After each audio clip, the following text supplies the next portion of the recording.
I'm Grace, and I'm 28 years old. My sister just told me to eat in the kitchen because adopted kids don't deserve to sit with the real family. Everyone at the table laughed like it was the funniest joke they'd ever heard. I looked around at these people I'd called family my whole life, watching them wipe tears from their eyes while my heart shattered into a million pieces. Then I smiled, reached into my purse, and dropped an envelope right in the center of Mom's good china. "You might want to call your lawyers," I said, my voice steady as steel. "We have a meeting tomorrow about Mom and Dad's will. Where are you watching from today?" Drop your location in the comments below and hit that like and subscribe button if you've ever felt like the outsider in your own family. You'll definitely want to stick around for what happened next. Now let me back up and tell you how we got here, because this story didn't start at that dinner table. It started 6 months ago when my world fell apart. Mom and Dad both got COVID-19 within days of each other. While my 3 older siblings, Michael, Sarah, and Jennifer, were too worried about their own health to visit, I was the one who moved in to take care of them. I left my own kids with my husband David and basically lived at the hospital for weeks. My siblings had their reasons, they said. Michael claimed his banking job was too important to risk. Sarah insisted her young twins needed her at home. Jennifer just said she couldn't handle seeing them sick. But me? I was there every single day, holding their hands, talking to doctors, making impossible decisions about ventilators and treatments. The nurses knew me by name. The doctors looked to me for answers when difficult choices had to be made. When Mom needed someone to sign papers for experimental treatment, it was my signature on the line. When Dad's condition worsened and they needed someone to stay overnight, I slept in that uncomfortable hospital chair until my back ached and my neck cramped. While my siblings sent flowers and texts asking for updates, I was living this nightmare in real time, watching 2 people I loved more than life itself slip away despite everything modern medicine could do. Mom died on a Tuesday morning while I held her hand, whispering promises that I'd take care of Dad and make sure he wasn't alone. Dad followed 3 days later, and I swear his last words were, "Take care of Grace." At the time, I thought he meant take care of me emotionally, help me through the grief. I had no idea what he really meant, what he and Mom had been planning during those long, painful months. The funeral was a production worthy of Hollywood. Suddenly, all 3 of my siblings were front and center, crying dramatically for the cameras, accepting condolences like they'd been the devoted children all along. People kept thanking them for being so strong during this difficult time, praising their courage and dedication. The irony wasn't lost on me. Watching them play grieving children while I stood there hollow-eyed from 6 months of actual caregiving, actual sacrifice, actual love in action. You know what's funny about being adopted into a family that already has biological children? No matter how much your parents love you, the siblings never quite let you forget you're different. Not maliciously at first, just little comments that chip away at your sense of belonging. "Well, you're not really our sister." Or, "Mom and Dad chose us, but they picked you from strangers." It starts as kid stuff, playground cruelty, but it never really stops growing up. As adults, they had mastered the art of subtle exclusion that's harder to call out without seeming paranoid. Family photos where I somehow wasn't invited because they forgot to mention the gathering. Holiday traditions that I learned about secondhand through social media posts.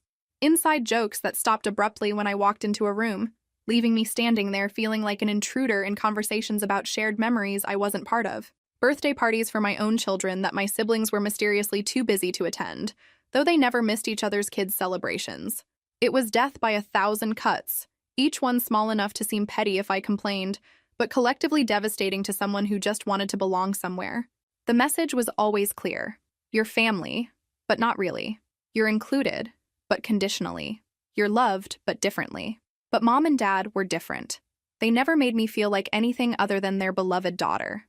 When I struggled in school, Dad spent hours at the kitchen table helping with homework, never showing frustration when I didn't understand something immediately. When I got my heart broken at 16, Mom held me while I cried and threatened to have words with the boy who hurt me. They came to every graduation, every recital, every important moment, beaming with pride that felt genuine and unconditional. They were my safe harbor in a family that often felt like stormy seas, the constant reminder that I was chosen, wanted, treasured. When people would make thoughtless comments about my adoption, Mom would get that fierce look in her eyes and shut them down immediately. "Grace is our daughter in every way that matters," she'd say firmly. "Blood doesn't make family. Love does." After the funeral, we all gathered at Mom and Dad's house for the traditional meal that feels obligatory after laying someone to rest. It felt wrong being there without them, their empty chairs at the head of the dining room table like accusatory fingers pointing at our loss, reminding us that the people who held this family together were gone forever. My siblings immediately started discussing what they called practical matters. Selling the house, dividing belongings, closing accounts, handling all the tedious business that death leaves behind. It made my skin crawl how quickly they'd moved from grief to greed, from mourning to money management. "We should get the house appraised soon," Michael said, cutting into his ham like we were discussing weekend plans instead of dismantling our childhood home. "Market's pretty decent right now, and we don't want to miss the opportunity." Sarah nodded enthusiastically, already mentally spending money that wasn't technically hers yet. "And we need to go through Mom's jewelry collection. She has some really valuable pieces that should be professionally appraised. That diamond necklace alone is probably worth thousands." Jennifer was already making lists on her phone with the efficiency of someone who'd been planning this conversation. "I can handle the financial accounts if you want. I'm good with that kind of organizational stuff, and I have experience dealing with banks from my job." I sat there listening to them carve up our parents' lives like a Thanksgiving turkey, feeling sick to my stomach. These people who couldn't be bothered to visit during the worst crisis of Mom and Dad's lives were now eager to claim their inheritance and profit from their deaths. The house I'd cleaned and maintained while caring for them during their illness. The jewelry I'd helped Mom organize when she was too weak to lift the heavy boxes herself. The accounts I'd helped manage when Dad couldn't remember his passwords anymore. The casual way they discussed liquidating everything that had meaning, turning memories into dollar signs, made me realize how differently we viewed family legacy. To them, our parents' belongings were assets to be converted into cash. To me, they were sacred objects that held the essence of two people who'd loved unconditionally. That's when Jennifer made her announcement about the family dinner with that particular smile I recognized from childhood.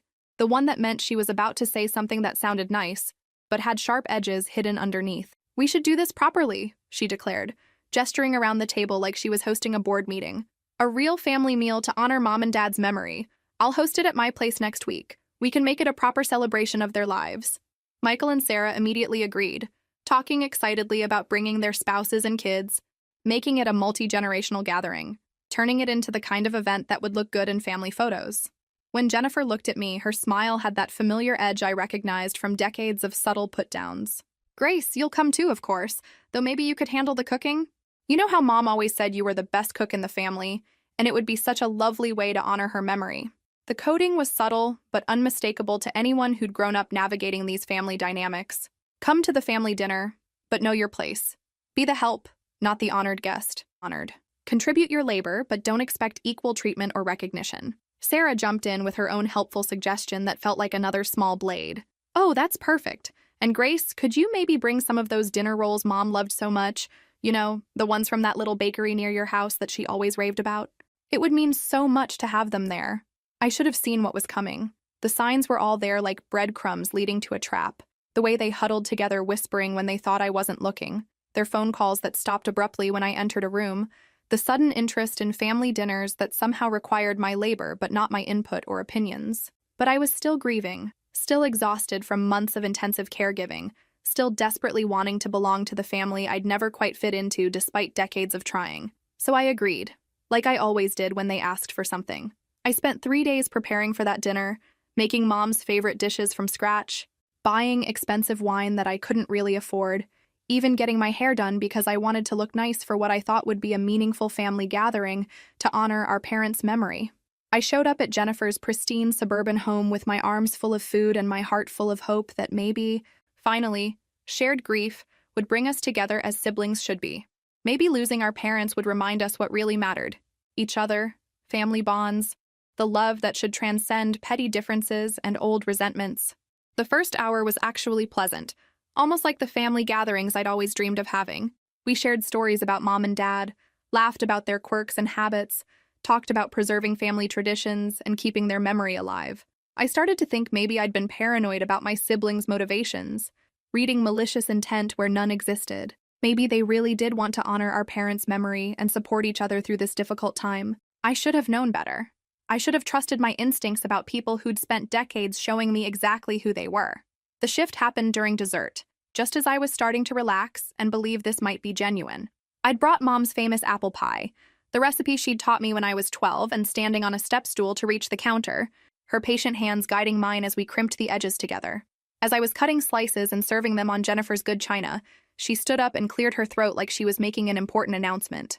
The room went quiet, and I felt that familiar sinking sensation in my stomach, the one I'd learned to associate with moments when my siblings were about to remind me of my place in the family hierarchy. Before we finish tonight, we need to talk about something important, Jennifer said, her voice taking on that artificially sweet tone she used when she was about to say something particularly cutting. Have you ever experienced that moment when you know something bad is coming but you're powerless to stop it? That's what I felt as Jennifer smiled, that fake smile she'd perfected over the years, the one that never reached her eyes. Michael and Sarah were watching me with expressions I couldn't quite read, and I realized with a sinking heart that this whole evening had been carefully orchestrated. The pleasant conversation, the shared memories, the temporary warmth, it had all been set up for whatever was coming next. The thing is, Grace, Jennifer continued, setting down her fork with theatrical precision, we've been talking, and we think it's time to address the elephant in the room about Mom and Dad's estate. I felt my stomach drop like an elevator with cut cables, but I kept my expression neutral through years of practice hiding my real feelings from these people. What elephant? I asked, though I was already starting to understand where this conversation was heading and why they'd wanted me to cook and serve before they got to the real purpose of this gathering. Michael leaned forward, putting on his professional banker voice, the one he used when he wanted to sound authoritative and reasonable while delivering bad news. Look, we all know Mom and Dad loved you, Grace. Nobody's questioning that. But legally speaking, inheritance usually goes to biological children, unless there are very specific provisions stating otherwise. It's just how these things work in most families. Sarah nodded sympathetically, as if she was delivering sad but necessary news that she had no control over, like reporting a natural disaster or explaining why someone couldn't qualify for a loan. We're not trying to cut you out completely, Grace. We would never do that to you.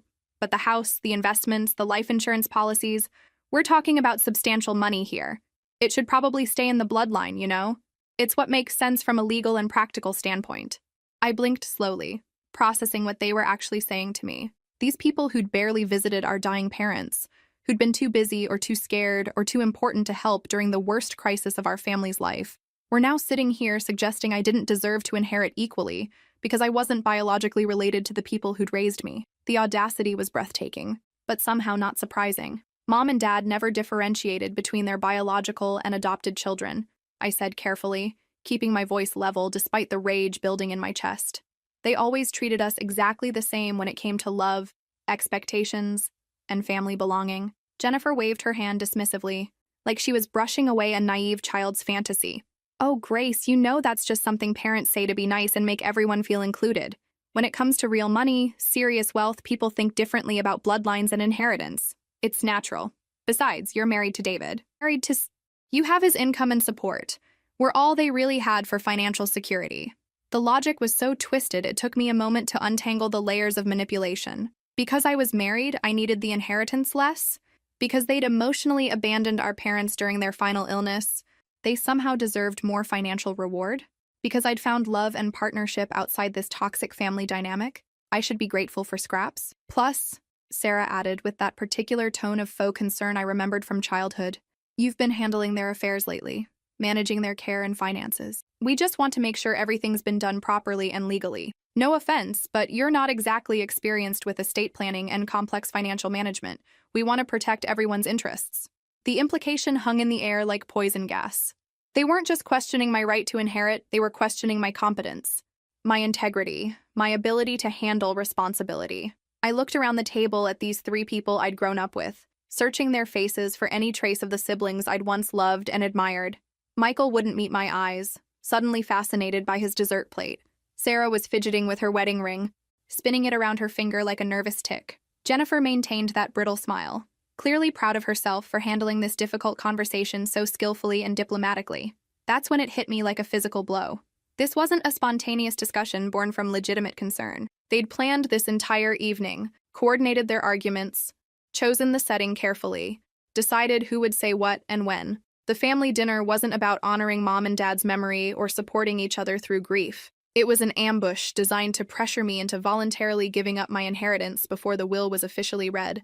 They'd figured if they presented a united front and made me feel guilty enough about being adopted, if they questioned my competence loudly enough and made me feel like an outsider convincingly enough, I'd just step aside gracefully and let the real children inherit what they believed they deserved by virtue of sharing DNA with our parents.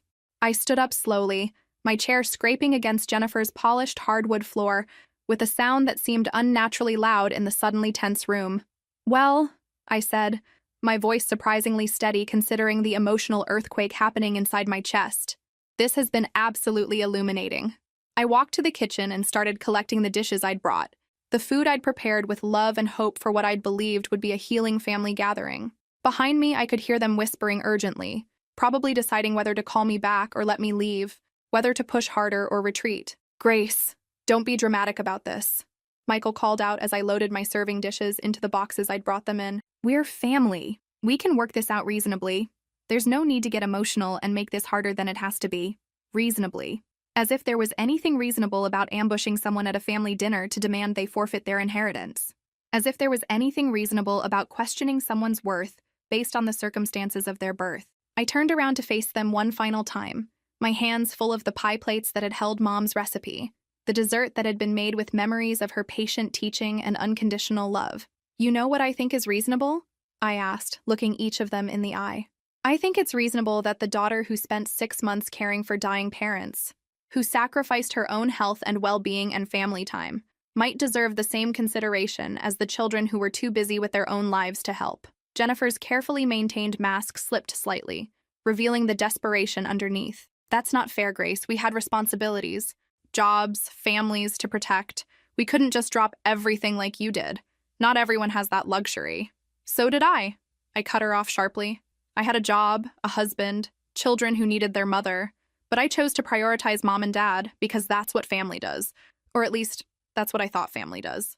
I picked up my purse and reached inside for the envelope I'd been carrying for 3 weeks. The will reading was scheduled for 10 o'clock the next morning at Henderson & Associates, the law firm that had handled my parents' affairs for over 20 years.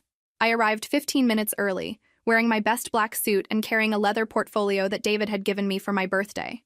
Inside that portfolio was the letter from my parents, along with copies of every document I'd handled during their final months. Medical bills, insurance claims, financial statements, powers of attorney. I wasn't taking any chances with this family. My siblings were already there when I walked into the conference room, huddled together like they were planning military strategy or coordinating their legal assault on whatever my parents had decided. Michael had brought his wife Linda, a sharp-eyed woman who worked in corporate law, and had the predatory instincts of someone who made her living, finding loopholes and exploiting weaknesses. Sarah was flanked by her husband Tom, who ran his own accounting firm and presumably understood complex financial arrangements. Jennifer sat alone, but she'd clearly been crying, her makeup slightly smudged despite obvious attempts at repair. The family lawyer, George Henderson, was a grandfatherly man in his 70s who'd known our parents since before I was adopted. He greeted me with genuine warmth, shaking my hand firmly and expressing his condolences with the kind of sincerity that comes from decades of helping families navigate loss. "Grace, your parents spoke of you often, especially during these last few months. They were so proud of how you cared for them, how you sacrificed your own comfort to make sure they weren't alone." I noticed my siblings exchange meaningful glances at his words. They were probably wondering if he knew about the letter I'd shown them, if he'd been part of whatever plan my parents had made, if the battle they were preparing to fight was already lost before it began. George took his seat at the head of the long mahogany table and opened a thick folder filled with legal documents that would determine our family's future. "Before we begin with the formal reading, I want to address something that might prevent confusion later." He looked directly at Michael, Sarah, and Jennifer with the kind of steady gaze that came from delivering difficult news to families for decades. "Yesterday, Grace showed me a letter your parents had asked me to give her after the funeral. I assume she's shared its contents with you?" Michael cleared his throat with the authority of someone accustomed to taking charge of conversations. "We've heard her version of events, yes. But George, surely our parents couldn't have intended to completely disinherit their other children. There must be some mistake, some misunderstanding. Maybe they were confused or influenced while they were sick." George's expression didn't change, but something in his eyes hardened slightly, like steel being tempered in fire. "There's no mistake, Michael. Your parents came to me 8 months ago during the height of their illness and made very specific revisions to their will. They were of completely sound mind, and they made these decisions after careful consideration and multiple conversations about their wishes." Sarah leaned forward desperately, her voice taking on the pleading tone of someone watching their dreams slip away. "But George, that doesn't seem like them. They always treated us equally growing up. They never showed favoritism or made any of us feel less important than the others. This seems so out of character for the parents we knew." "Did they?" George asked quietly, his question hanging in the air like a challenge that none of them wanted to answer. "Because from what I observed during my multiple visits to discuss their estate planning, Grace was the only child present for those conversations. She was the one asking questions about their care, making sure their wishes were understood, handling their daily needs while they were dying. The room fell silent except for the distant sound of traffic outside the windows and the subtle hum of the air conditioning system. George opened the will and began reading in his measured, professional voice that had delivered countless family verdicts over the decades. The formal language was complex and filled with legal terminology, but the meaning was crystal clear and devastating to anyone who'd expected equal distribution. Everything. The house worth $300,000, the investment accounts totaling $180,000, the life insurance policies worth another $200,000. All of it went to me. Not a single dollar was designated for Michael, Sarah, or Jennifer. They weren't even mentioned in the document except to explicitly state that they were being excluded from inheritance. But that wasn't even the most shocking part of this legal earthquake. As George continued reading through the documents, I learned about accounts and assets I didn't know existed. A savings account my parents had been contributing to for 15 years, specifically designated for my children's college education. Stock investments they'd made in my name without telling me. Building wealth quietly while I struggled with everyday expenses.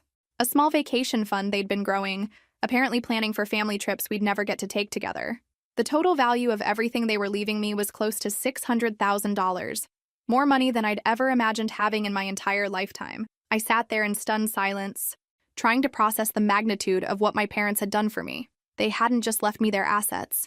They'd been secretly building wealth specifically for me and my family for years while watching me struggle financially. Michael was the first to explode with the fury of someone watching their inheritance evaporate. "This is insane," he shouted, jumping up from his chair so fast it rolled backward and hit the wall. "No parent leaves everything to one child unless there's undue influence involved. Grace obviously manipulated them while they were sick and vulnerable." George's voice remained calm, but carried a warning edge that suggested he'd dealt with this kind of accusation before. "I would be very careful about making accusations of undue influence, Michael.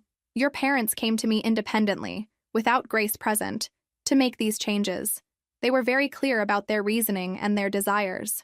Linda leaned forward with the predatory intensity of a corporate lawyer who smelled blood in the water. "We want to see all the documentation. Medical records proving they were competent when these changes were made. Witness statements. Video recordings if they exist.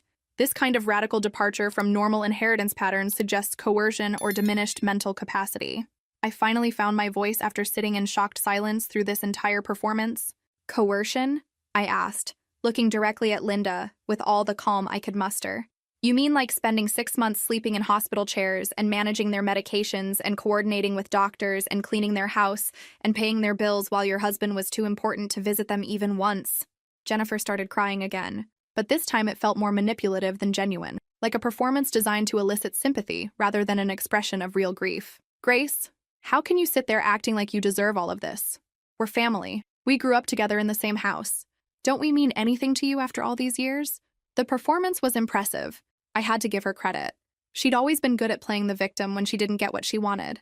Sarah tried a different approach, reaching across the table toward me with desperate eyes that reminded me of a drowning person grasping for anything that might save them. "Grace, please. Tom and I are struggling right now. The kids need orthodontics, and we're behind on our mortgage payments. You know we'd do the same for you if the situation were reversed. Would they?" Because I distinctly remembered asking for help with Mom and Dad's care, and all three of them had elaborate excuses for why they couldn't assist. I remembered calling Sarah specifically when Dad fell and I couldn't lift him alone, and she told me she was too busy with her book club to come over. I remembered begging Michael to help with some of the financial paperwork, and he said his bank didn't allow him to get involved in family financial matters. George cleared his throat to regain control of the room that was rapidly descending into family chaos. "There are a few more items to address," he said, pulling out additional documents from his folder. "Your parents also left specific instructions regarding any challenges to this will." He handed me a sealed envelope with my name written in Dad's careful handwriting. "Grace, this is for you to open if your siblings decide to contest their wishes."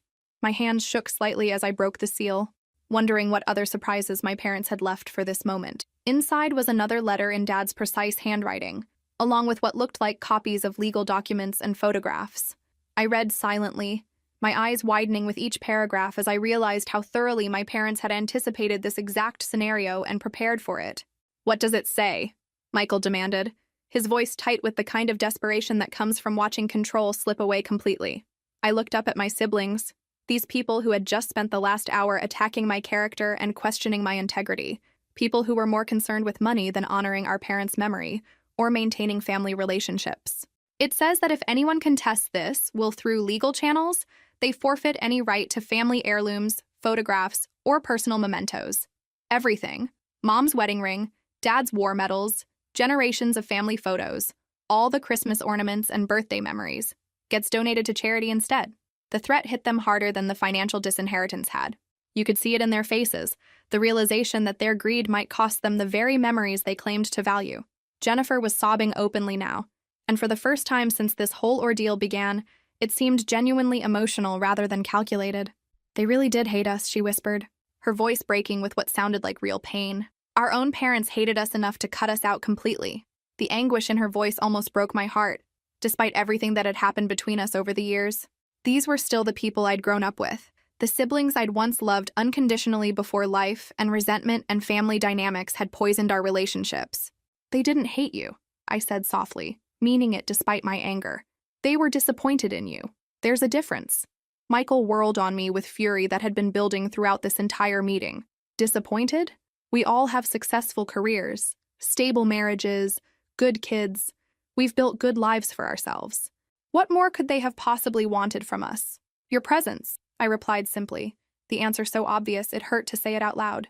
Your time, your care when they needed it most, your phone calls that weren't asking for money or favors, your visits that lasted longer than an hour and weren't scheduled around more important social obligations or business meetings. The truth hung in the air like a toxic cloud that none of them wanted to breathe. Because deep down, in places they didn't want to acknowledge, they all knew I was right. They'd taken our parents for granted for years, assuming there would always be time later to be better children, to show up more consistently, to prioritize family over career advancement and social status. George began gathering his papers, signaling that the official business was concluded, and there was nothing more to discuss legally. Grace, you'll need to come in next week to sign transfer documents and discuss the practical aspects of managing your inheritance. The house can be transferred immediately, but some of the investment accounts will take several weeks to process through the proper channels. As everyone prepared to leave this room that had changed all our lives forever, Sarah made one last desperate attempt to salvage something from this disaster. Grace, please, can't we at least split the house? Can't we It's where we all grew up together. It has so much family history and so many memories. Surely that means something to you. I thought about that house. The place where I'd never quite belonged despite living there for decades. Where my siblings had reminded me daily that I was different. Where I'd always felt like a grateful guest, rather than a true family member with equal standing. You're right, I said, standing up and putting on my coat with deliberate calm. It does have a lot of family history, most of it painful for me. I walked toward the door, then turned back to look at them one last time. These people who'd shaped my childhood and wounded my heart in ways I was still discovering. I'll be putting it on the market within the next few months. The memories there aren't ones I want to preserve or live with anymore. The drive home was surreal, like traveling through a dream where familiar landmarks looked different in strange light. In the span of 2 days, I'd gone from being the family outcast to having financial security I'd never imagined possible. I kept thinking about my parents' incredible foresight and sacrifice, how they'd secretly been building this safety net for years while David and I struggled with bills and worried constantly about our kids' future. When I got home, David was waiting in the kitchen with coffee and concerned eyes. How bad was it? He asked, pulling me into his arms like he was afraid I might shatter. I buried my face in his chest and finally let myself cry, not from sadness or anger, but from overwhelming gratitude for parents who had protected and provided for me even after death. They left me everything, I whispered against his shoulder. The house, the investments, all of it. We're financially secure for the first time in our lives. He pulled back to look at me, searching my face to make sure he'd heard correctly. When I nodded, he lifted me off my feet and spun me around the kitchen like we were newlyweds again, both of us laughing and crying at the same time. Our kids, Emma and Jake, came running when they heard the commotion. At 12 and 10, they were old enough to understand that Grandma and Grandpa had died but too young to grasp the complexities of inheritance and family drama. "What's happening?" Emma asked, looking concerned by our emotional display. I knelt down to their level, taking their hands in mine. "Grandma and Grandpa left us some money to help take care of our family," I explained simply. "It means Daddy and I won't have to work so many extra hours and we can do some special things together." Jake's eyes lit up with the kind of pure joy only children can express. "Does this mean we can finally get a dog?" David and I looked at each other and burst out laughing. Leave it to our children to cut straight through all the adult complications to what really mattered: family, security, and the simple pleasures that make life worth living. Over the next few weeks, I began the complex process of settling my parents' estate. The house would take months to prepare for sale. There were decades of belongings to sort through, repairs to make, and legal processes to complete that couldn't be rushed. My siblings, meanwhile, had not gone quietly into the night as I'd hoped they would. Michael called repeatedly, alternating between threats about legal action and pleading about family loyalty. Sarah showed up at my house twice uninvited, crying about her financial struggles and begging me to reconsider sharing the inheritance. Jennifer sent cards and flowers regularly, as if grief gifts could repair the damage that had been done to our relationship. But through it all, I held firm to my decision to honor my parents' wishes exactly as they'd intended. The most unexpected opportunity came from someone I'd met during the worst period of my life. I was at the grocery store when I heard someone call my name. Grace? Grace Williams? I turned to see Patricia Chen, a social worker from the hospital who had helped coordinate my parents' care during their final weeks. Patricia, how wonderful to see you, I said, genuinely happy to encounter someone who'd been so supportive during those dark days. We chatted for a few minutes about how I was doing, how my family was healing from our loss. Then Patricia's expression grew serious. Grace, I hope you don't mind me asking, but do you remember mentioning that you were adopted? I nodded, curious where this conversation was heading. I do, yes. Why? Patricia glanced around the busy store, then leaned closer with the kind of confidential tone that social workers use when discussing sensitive cases. There's a situation at work that made me think of you. 2 little girls, sisters, ages 3 and 4. Their parents both died from COVID complications about 6 weeks ago, and they're in our system now. My heart immediately clenched with familiar pain. Another family destroyed by this terrible disease that had already taken so much from so many people. That's heartbreaking. Do they have other family members who can take them? Patricia shook her head sadly. No close relatives able or willing to take them both. They're in temporary foster care right now. But the system is so overwhelmed with cases like this. They need a permanent home, and they need it soon. They're such sweet girls, Lily and Rose, but they've been through tremendous trauma. Something stirred deep in my chest.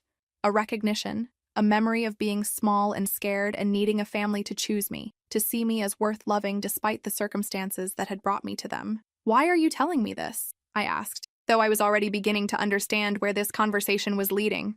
Patricia smiled gently with the warmth of someone who'd spent her career helping families find each other. Because watching you with your parents, seeing how devoted you were, how much love you had to give even in the worst circumstances, I thought maybe you'd want to know about them. Maybe meet them, at least.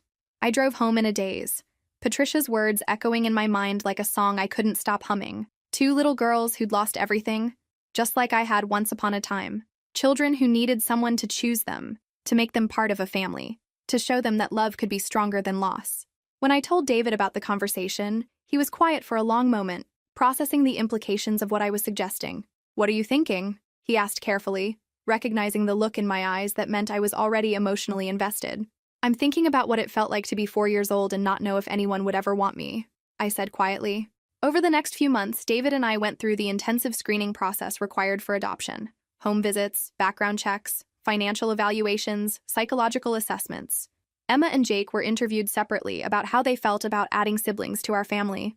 Both were enthusiastic, with Emma immediately planning how she'd teach the girls to braid hair, and Jake declaring he'd share his favorite toys. The process took 8 months of paperwork, interviews, and legal procedures. But finally, we brought Lily and Rose home to become part of our family. That first night, as I tucked both girls into their beds and read them the same story 3 times, Rose looked up at me with serious dark eyes. Are you really our mama now? Forever? I smoothed her hair and kissed her forehead. Forever and always, sweetheart. You're safe now. You're home. A year later, I was hosting Sunday dinner at our new house with enough bedrooms for everyone, and a big backyard where all 4 kids could play safely. As I watched Emma teaching Lily and Rose to make friendship bracelets while Jake helped David grill burgers, I felt complete in a way I'd never experienced before. My phone rang during dessert, Jennifer's name on the caller ID. Grace? Her voice was tentative. I saw the adoption announcement in the newspaper. You looked so happy. I forgave you all months ago, I said when she finished apologizing. But forgiveness doesn't mean we can go back to being family. Too much has been said and done. After I hung up, David wrapped his arms around me. Everything's perfect, I said, meaning it completely. If this story resonated with you, make sure to like and subscribe for more stories about choosing love over blood and hope over bitterness. Sometimes the family we create is stronger than the one we're born into.